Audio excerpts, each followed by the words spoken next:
Hello, today we're going to be talking about Cornell Notes.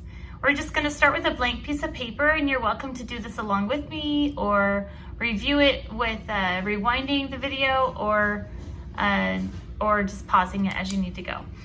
So we start with a topic at the top, and the topic can be your basic subject, the main idea for today, and then you put your name and your the date or week that you're doing this school and the class up in the corner.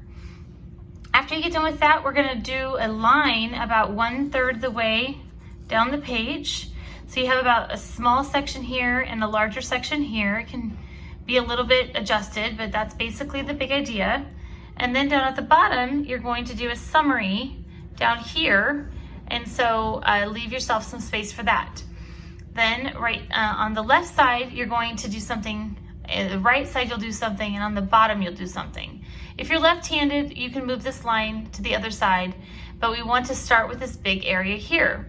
This is where we take our notes during class, and the notes during class section is going to be very important, and you will do this with bullet points, with numbers possibly, with outlines, and all of those notes you'll just take during class. You can put stars, exclamation points, smiley faces, different symbols that would be useful. And after class is over, then you go over to this side and you write cue words.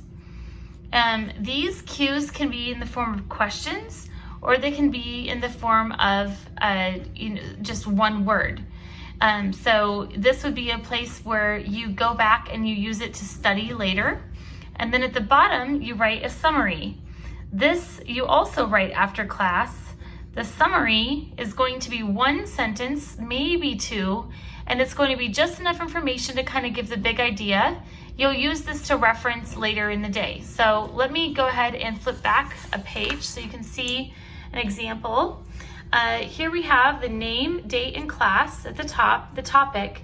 And the notes you took here might have been your main points, bullet points, diagramming, charts, abbreviations, paraphrases, outlines, and you'll leave space between topics. After you do that, you leave class and you go over here and you pretty quickly try to recall and make a connection in order to do a good thinking. And the anticipated exam questions might go here. And you can use this for main ideas or people. Vocabulary words are great to write over here, and you use this to review or study.